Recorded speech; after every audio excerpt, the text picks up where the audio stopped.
Good afternoon dear student. जैसा कि पिछले कक्षा में आपने क्वांटम संख्या पढ़ा, क्वांटम संख्या के प्रकार भी पढ़ा। क्वांटम संख्याएं वे स्वैच्छिक संख्याएं होती हैं जो इलेक्ट्रॉन की स्थिति तथा ऊर्जा स्तर को बतलाती हैं, क्वांटम संख्याएं कहलाती हैं। यही आपने उसकी डिफिनीशन पढ़ी होगी और ये भी आपने पढ़ा होगा। कोई क्वांटम संख्या 4 प्रकार की होती हैं। मुख्य क्वांटम संख्या, द्विअंशी क्वांटम संख्या, चुंबकीय क्वांटम संख्या और लास्ट है चौथा चक्रण क्वांटम संख्या। हम एक एक करके उनको डिस्कस करेंगे। ये इस टॉपिक, इस लेसन का सबसे इम्पोर्टेंट चैप्टर है। ये टॉपिक है जिसे आप नहीं पढ़े तो कुछ नहीं पढ़े, इससे ही रिलेटेड इसमें सारे के सारे क्वेश्चन आएंगे और आपकी परीक्षा के पॉइंट ऑफ व्यू से ये टॉपिक बहुत ही महत्वपूर्ण होने वाला है। तो पहला हम शुरुआत करते हैं मुख्य क्वांटम संख्या। एक एक कर डिस्कस करते हैं क्या क्या जानने वाली हैं। मुख्य क्वांटम संख्या, मुख्य क्वांटम संख्या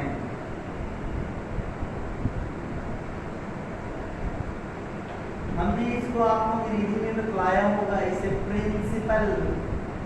ये बहुत अच्छा है, आप ये जानते रहे अंग्रेजी क्या होती है। देखिए प्रिंसिपल वही है जो कॉलेज के प्रिंसिपल की अंग्रेजी होती है, principal quantum number, principal quantum number. अब इसके बारे में क्या क्या जानना है, जैसे हम स्टार पॉइंट करते जाएंगे यही आपके महत्वपूर्ण पॉइंट होंगे। ऐसा सच आप लिख सकते हो या आप बुक से नोट्स बना सकते हो। मुख्य क्वांटम संख्या को स्मॉल n से प्रदर्शित करते हैं, इसे स्मॉल n से प्रदर्शित करते हैं।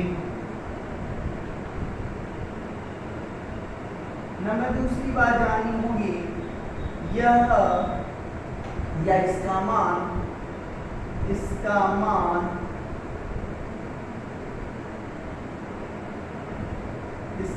अर्थात n का मान सदैव पूर्णांक होता है, पूर्णांक होता है। कहने का तात्पर्य कि शून्य को छोड़कर 1 से लेके अनंत तक कोई भी संख्या हो सकती है। n is not equal to 0, ये याद रखना होगा। और n का मान 1 से लेकर कहां तक हो सकता है, अनंत तक। अनंत तक कोई भी संख्या होगी वही n का मान होगा। अब यह मुख्य क्वांटम संख्या क्या बतलाती है, इस पर भी बात कर लें। तो मुख्य क्वांटम संख्या या स्मॉल n कोस, जिसको कितने नाम से जानते हैं, कक्ष के नाम से जानते होंगे, और भी आप जानते होंगे तो आवर्त के नाम से जानते हैं। तो n कोस कक्ष या मुख्य ऊर्जा स्तर को बताता है, मुख्य ऊर्जा स्तर को बतलाता है। आपसे पढ़ा लिखा इंसान ये भी पूछ सकता है वह कौन सी क्वांटम संख्या है जो चुंबकीय क्षेत्र की अनुपस्थिति में भी ज्ञात किया जा सकता है। तो आपका आंसर वही होगा, मुख्य क्वांटम संख्या को चुंबकीय क्षेत्र की अनुपस्थिति में भी ज्ञात किया जा सकता है। तो ये स्मॉल n किसको बतलाता है, कोस को। कोस को अंग्रेजी में क्या बोलती हैं, सेल। सेल कौन कौन सी होती हैं, तो आपने पढ़ा होगा K, L, M, N, O, P, Q, आपने पढ़ा होगा। K के लिए n का मान क्या होता है, तो जान लें 1 होता है, n बराबर 2, n बराबर 3, n के लिए n बराबर 4, O के लिए n बराबर 5 और P के लिए n बराबर 6 और n बराबर 7। और सारणी में भी आप चलेंगे तो देखेंगे 1 2 3 4 5 6 7, वही आपको हमने 7 दिए हैं। क्योंकि परीक्षा के पॉइंट ऑफ व्यू से जितना भी आपको जानना है, आपकी बेसिक की बात कर रहे हैं, वो बेसिक आप जान जाएंगे कि n का मान 1 होगा तो कौन सा कोस, तो कहेंगे K कोस।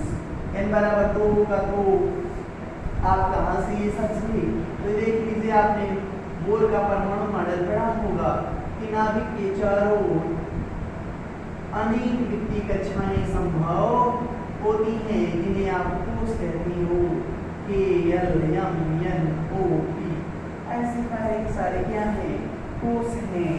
यही 1 2 3 4 5 और 6 ये कोष हैं, इन्हें आप जानते रहिए। तो आपने मुख्य क्वांटम संख्या के तहत क्या क्या पढ़ा, इसे स्मॉल n से परिवर्तित करते हैं, इसका मान सदैव एक पूर्णांक होता है, अर्थात n का मान 1 से लेकर अनंत तक कुछ भी हो सकता है, तो क्या नहीं होगा, शून्य नहीं होगा। और n किसको बतलाता है, तो n कोष को बतलाता है, कक्ष को बतलाता है, या आवर्त को बतलाता है, या मुख्य ऊर्जा स्तर को बतलाता है। और यही एकमात्र ऐसी क्वांटम संख्या है जो चुंबकीय क्षेत्र की अनुपस्थिति में भी, चुंबकीय क्षेत्र की अनुपस्थिति में भी इसे ज्ञात किया जा सकता है। नाउ नेक्स्ट हमारा शुरू होता है दूसरा क्वांटम संख्या, जिसे कहते हैं आप एजीमुथल क्वांटम नंबर, या द्वितीय क्वांटम संख्या, या द्विगंशी क्वांटम संख्या। दूसरा क्वांटम संख्या द्विगंशी क्वांटम संख्या, द्विगंशी क्वांटम संख्याएं। अंग्रेजी में बोलते हैं एजीमुथल क्वांटम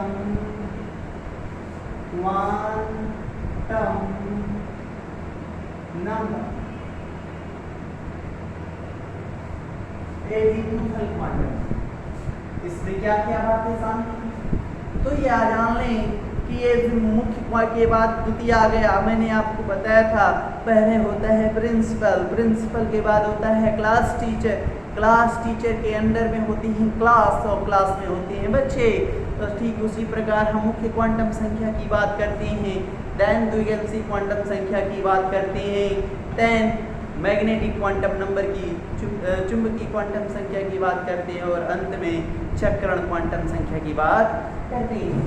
तो एजीमुथल क्वांटम नंबर किससे प्रदर्शित करते हैं, तो इसे स्मॉल l से प्रदर्शित करते हैं, स्मॉल l से प्रदर्शित करते हैं। एक पॉइंट हो गया। दूसरा पॉइंट है यह किसको बतलाता है और इसकी संख्या क्या होती है। तो पहले इसके मान की बात करें, इसका मान का मतलब स्मॉल l का मान, स्मॉल l क्या है, द्विगंशी क्वांटम संख्या, l का मान स्मॉल n के मान पर निर्भर करता है, मतलब जितना स्मॉल n का मान होगा उतना ही स्मॉल l का मान होगा।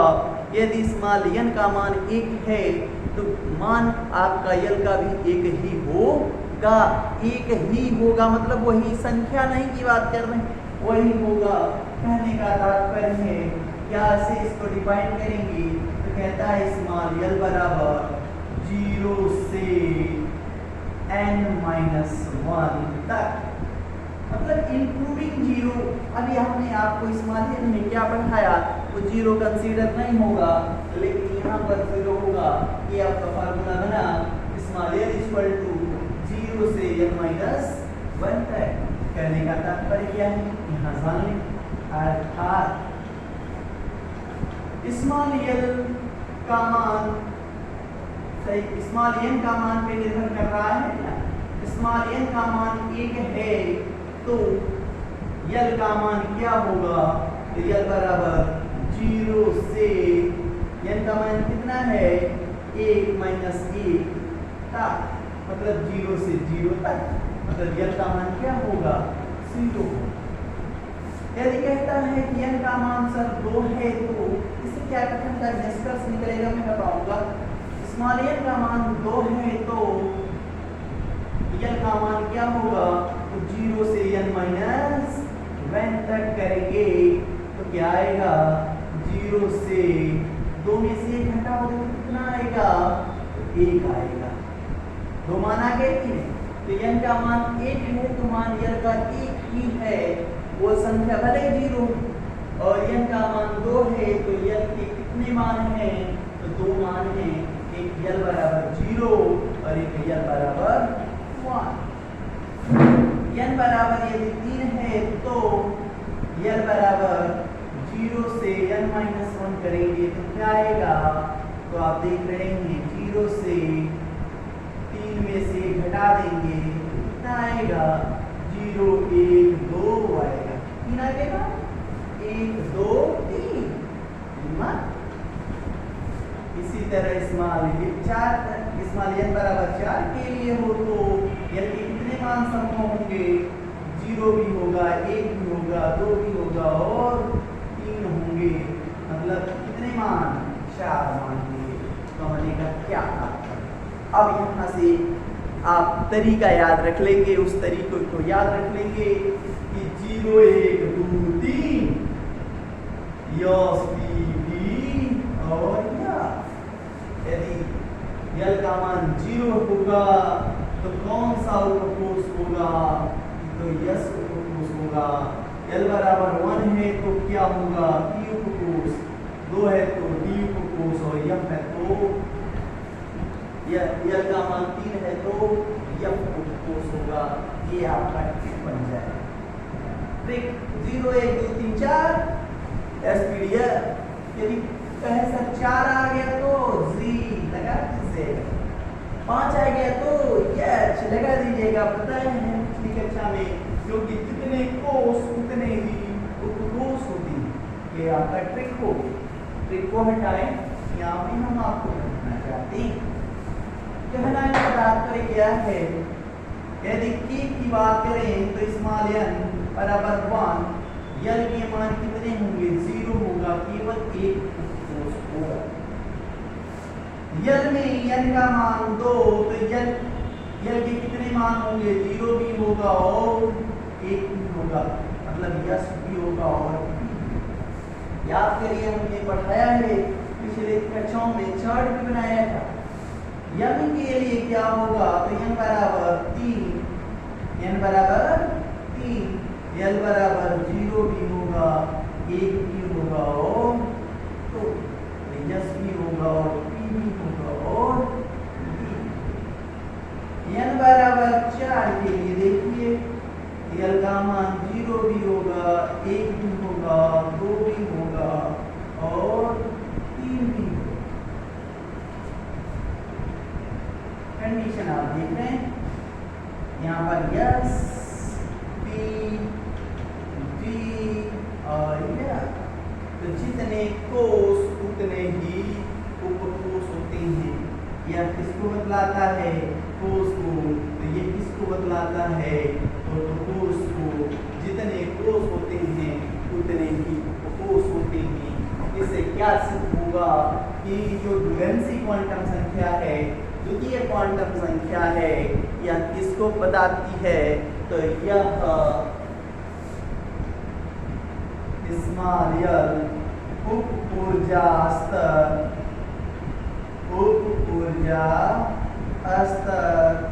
या उपकोष को बतलाती है। उपकोष को बतलाती है। इतना नोट करें। इसमें और कुछ बातें हैं जो परीक्षा के पॉइंट ऑफ व्यू से तो इम्पोर्टेंट नहीं है, लेकिन हम आपको नोट करा देंगे। जल्दी करें, इसको कर लिया होगा आपने।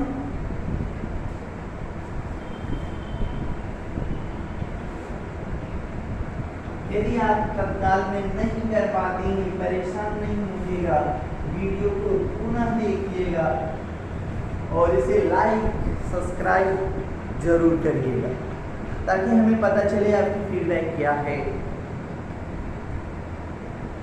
जो द्विअंशी क्वांटम संख्या है, इसकी सहायता से हम और क्या क्या ज्ञात कर सकते हैं, तो उसमें भी आपकी बात करते हैं। तो द्विअंशी क्वांटम संख्या इलेक्ट्रॉन वेव के त्रिविमीय वितरण को भी निर्धारित करता है। ये नोट करके नोट कर लीजिएगा, नोट पॉइंट पे लिख लीजिएगा कि स्मॉल n का मान इलेक्ट्रॉन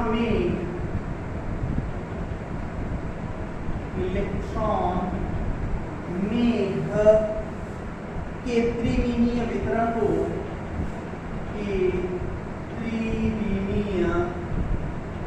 वितरण को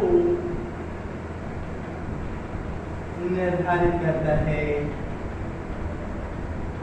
और परीक्षा मतलब जब भी आपको क्वांटम संख्या पढ़ाया वहां पर हमने आपको बताने का जरूर प्रयास किया होगा कि मुख्य क्वांटम संख्या, द्विअंशी क्वांटम संख्या और चुंबकीय क्वांटम संख्या, ये तीन ऐसी क्वांटम संख्याएं हैं जो श्रोडिंगर के तरंग समीकरण की सहायता से इनकी पुष्टि की जाएगी, जबकि चक्रण क्वांटम संख्या की पुष्टि नहीं की जा सकेगी।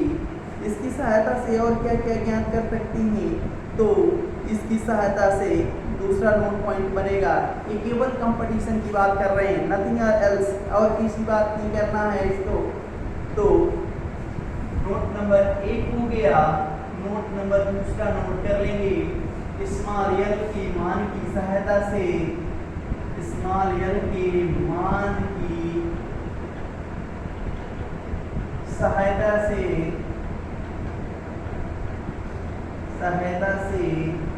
कोणीय संवेग इलेक्ट्रॉन के, एक इलेक्ट्रॉन के कक्षक के कोणीय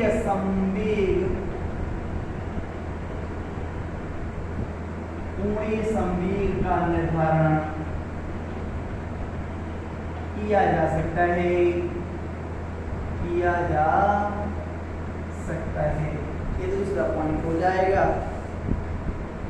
और इसको किस समीकरण से निकालेंगे, तो इस समीकरण को निकालने के लिए एक सूत्र है, स्मॉल एल बराबर क्या है, h under root L plus h क्या है आपको बताया जा चुका है। h क्या है आपका प्लांक्स कांस्टेंट, यह है प्लांक्स कांस्टेंट। तो इसको आप हल कर पाएंगे। अब नेक्स्ट है आपका चुंबकीय क्वांटम संख्या।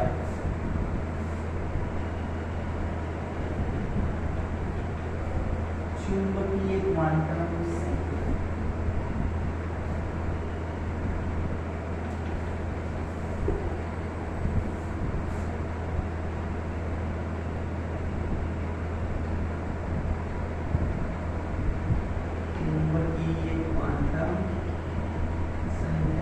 क्वांटम संख्या है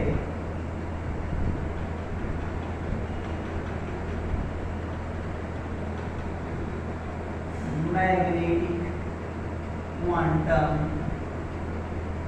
नंबर।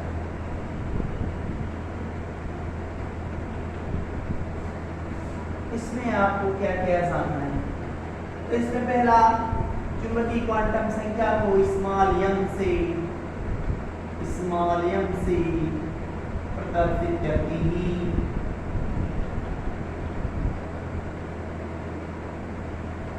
जब इसे प्रदर्शित करना जानेंगे तो इसके मान पे आते हैं। दूसरा है स्मॉल एन का मान स्मॉल एल के मान पर निर्भर करता है, मतलब इस पर द्विअंशी क्वांटम संख्या पर निर्भर करता है। मैंने बार बार कह रहे हैं कि मुख्य क्वांटम संख्या से हम द्विअंशी क्वांटम संख्या निकालेंगे। द्विअंशी क्वांटम संख्या की सहायता से हम चुंबकीय क्वांटम संख्या ज्ञात करेंगे, और जब चुंबकीय क्वांटम संख्या का मान आ जाएगा तो प्रत्येक मान के लिए 2 स्पिन नोट कर लेंगे, एक क्लॉकवाइज दूसरा एंटी क्लॉकवाइज, एक क्लॉकवाइज तो दूसरा एंटी क्लॉकवाइज, मतलब इलेक्ट्रॉन की बात कर लेंगे। स्मॉल एल का मान स्मॉल एल के मान पर निर्भर करता है, अर्थात चुंबकीय क्वांटम संख्या का मान द्विअंशी क्वांटम संख्या के पर निर्भर करता है। सूत्र बनता है स्मॉल एल बराबर स्मॉल प्लस एल से माइनस एल तक। परेशान नहीं होंगे, किताबों में ये दिया गया होगा स्मॉल यल से कैपिटल यल तक। आप दोनों में से किसी से भी क्वेश्चन लगाएंगे, दोनों परफेक्ट है, दोनों सही है, गलत कुछ भी नहीं है। और यह क्या बतलाता है, तो आपको अगला पॉइंट बन जाता है स्मॉल एम कक्षकों मतलब चुंबकीय क्वांटम संख्या कक्षकों के अभिविन्यास को बतलाता है, अभिविन्यास को बतलाता है। तो सर जी आपने यहाँ से यहाँ बता दिया, एग्जाम्पल नहीं बताया, मैं इसीलिए सूत्रों को जोड़ के एक बतलाना चाहता हूँ। एक सूत्र है, याद रखेंगे, कक्षकों की संख्या बराबर, तो कक्षकों की संख्या किसकी सहायता से निकालेंगे, तो इस सूत्र की सहायता से, अर्थात एजिमुथल क्वांटम संख्या, फ्रीक्वेंसी क्वांटम संख्या की सहायता से हम कक्षकों की संख्या को भी कैलकुलेट कर पाएंगे। कक्षकों की संख्या बराबर इस 2l + 1।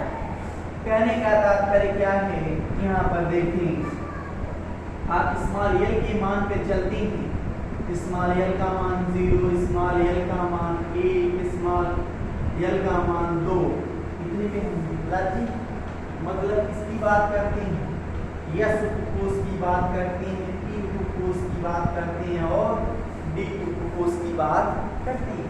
हमने अभी आपको बताया 0, 1, 2, 3 S, T, D और F। याद रखेंगे, इतनी बातें बार बार कह रहा हूँ, याद रखिएगा। कोई नया भी लड़का होगा तो यहाँ से सीख आएगा। इस स्मॉल l का मान 0 है तो m का मान क्या होगा, तो अभी बतलाया स्मॉल l बराबर प्लस l से माइनस l था, अब प्लस 0 से माइनस 0 चलेंगे तो 0 ही ना आएगा।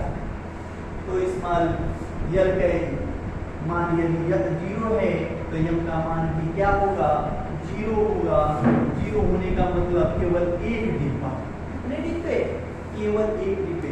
एक डिब्बे का मतलब एक कक्षक, एक कक्षक का मतलब एक कमरा, और एक कमरे में कितने इलेक्ट्रॉन, 2 बताए जा चुके हैं, क्लॉकवाइज और एंटी क्लॉकवाइज। देख रहे हैं आप, करेंगे सर ये कहीं डिब्बा कैसे होगा, नहीं पता चल रहा, कोई बात नहीं, यहाँ सूत्र दिया है हमने, कक्षकों की संख्या से निकाल लें। कक्षकों की संख्या बराबर 2l + 1, 2 × 0 + 1 बराबर कितना आएगा, कितना आएगा, एक है कि नहीं। तो यस उपकोष में कितने कक्षक, तो आप देख रहे हैं कि कक्षकों की संख्या निकलती जा रही है, जितने कोष उतने उपकोष, और उपकोष में होते हैं कक्षक, दिखला रहे हैं आपको, ये उपकोष है, ये कक्षकों का विन्यास है, कक्षकों का अभिविन्यास है। अंग्रेजी में बताएं तो orientation of orbital, orientation of orbital, ये ऑर्बिटल कक्षकों का अभिविन्यास। एक l का मान 1 है तो m के कितने मान संभव हैं, तो कह रहे हैं हम प्लस वाला लेके चल रहे हैं सर जी, भाई वाला है नहीं ले रहे हैं, बाद में आप ले सकते हैं, तो है ले रहे हैं, तो +1 फिर 0 -1। तो कैसे सर जी जान गए, तो आपको कक्षा 6, 7, 8 में पढ़ाया गया होगा संख्या रेखा। संख्या रेखा के बाईं ओर -1, -2, -3 होता है ना, बीच में 0, यहाँ +1, +2, +3 होता है। ऐसा मान लीजिए जितना आप लेंगे उतना ही आएगा। देखिए +1 से 0 तक चले तो 1, 2, 3 आ रहे हैं, कितने मान आ गए, m के 3 मान आ गए, 3 डिब्बे बन गए, एक मान के लिए एक डिब्बा। तो कह रहे हैं कैसे मान ले सर जी, ऊपर वाली बात पे, तो ऊपर 2l + 1 से देखिए ना, 2 × 1 धन 1, 2 × 2 और 1 3, 2 सर जी 3 डिब्बे होते हैं पी उपकोष में कितने कक्षक, 3 कक्षक होते हैं। देखिए ध्यान से, यहाँ पर m बराबर +2 +1 0 -1 कितने मान हो गए? 5 मान। कैसे किया है तो ध्यान से देखिए, लिख रहा है m बराबर प्लस यल से माइनस यल तक। तो यल का जो मान है वही प्लस से लेके माइनस तक चलेंगे, प्लस से लेके माइनस तक चलेंगे। 1 मान, 2 मान, 3 मान, 4 मान और 5 मान। कितने डिब्बे हो गए भैया? 5 डिब्बे हो गए। 5 डिब्बे का मतलब 2l + 1 से लेंगे ना। 2 1 2 और सॉरी 2 दूना के 4 और 1 5। तो डी उपकोष में कक्षकों की संख्या 5 होती है। प्रूफ कर रहे हैं आप। l बराबर 3 के लिए देखो ध्यान से, m बराबर कितने मान होंगे? आपको जल्दी से कंसीडर करके हमें बताएं। सोच रहे होंगे, आप सोच लिया होगा कि आप होगा कि सर जी 7 गो मान होगा, +3 +2 +1 0 -1 -2 और -3 हो गया इन्हीं 7। तो ऐसा कि प्रूव इट। तो 2l + 1 से प्रूव करिए। 2 3 दूना के 6 और 1 7। प्रूव कर दिया आपने कि उपकोष में कक्षकों की संख्या 7 होती है। और याद करिए, हमने पिछली कक्षा में बताया था कि प्रत्येक कक्षक में अधिकतम कितने इलेक्ट्रॉन? 2। यो यस हो, पी हो, चाहे डी हो, प्रत्येक कक्षक में इलेक्ट्रॉनों की संख्या क्या होती है? अधिकतम 2 होती है। और जितने कक्षक उतने गुणे 2 कर देंगे तो आपको टोटल इलेक्ट्रॉन, मतलब इसमें आपको पूछ दिया जाए या उपकोष में इलेक्ट्रॉनों की संख्या, एक कक्षक है, इलेक्ट्रॉनों की संख्या 2। पी में कितने? 3 कक्षक हैं, 3 दूना के 6। यहाँ पे कितने कक्षक हैं? l बराबर 2 में कितने कक्षक हैं? 5।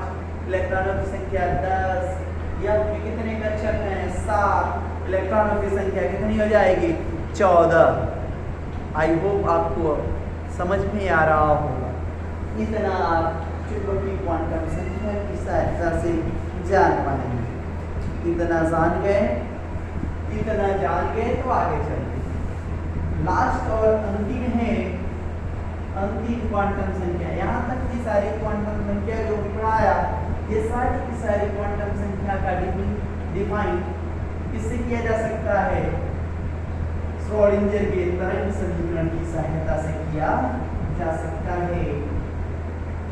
अब बात करते हैं लास्ट चक्रण क्वांटम संख्या। चक्रण क्वांटम संख्या स्पिन क्वांटम नंबर। किसी किताब में स्पिन को ही लिख दिया, हिंदी में स्पिन, ऐसे कोई परेशान न हो जाइएगा। स्पिन चक्रणीय चक्रण क्वांटम संख्या ये चौथी क्वांटम संख्या है। इसे किससे प्रदर्शित करते हैं? तो स्मॉल s से प्रदर्शित करते हैं। स्मॉल s से प्रदर्शित। अब बात करते हैं इसके मान की। तो s का मान स्मॉल m के प्रत्येक मान के लिए 2 होते हैं। 2 पहला +12 और दूसरा -12। m के प्रत्येक मान के लिए, वो चाहे 0 भी क्यों न हो, m बराबर 0 होगा तो भी उसके मान, m बराबर +1 होगा तो भी 2 मान, m बराबर 0 और m बराबर -1 होगा तो इसके लिए भी 2, इसके लिए भी 2 और इसके लिए भी 2 होगा। तो ये s के लिए हो गया, ये p के लिए हो गया। आप समझ पा रहे हैं? कहेंगे सर +12 -12 का निर्धारण कैसे करें? तो ध्यान से देखिए,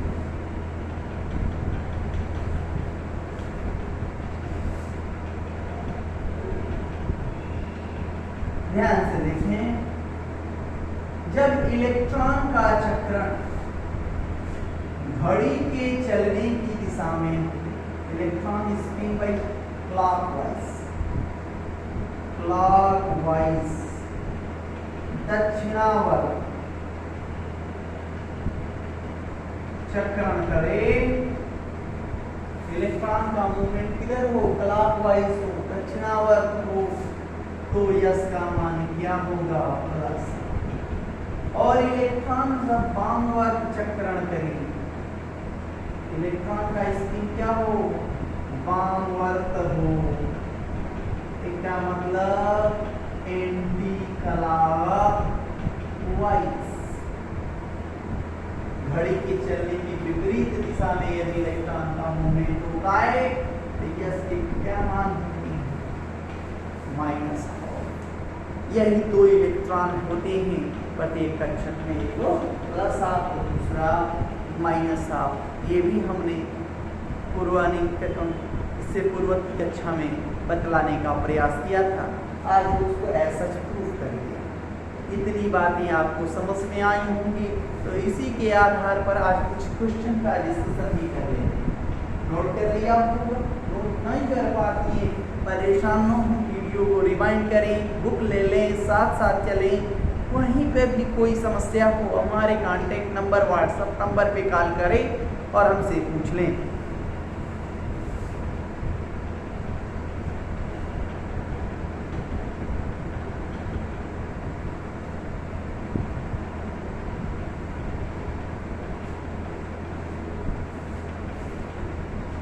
कुछ रफ क्वेश्चन लेंगे, जैसे क्या दिया जाए, बताइए के कोष के लिए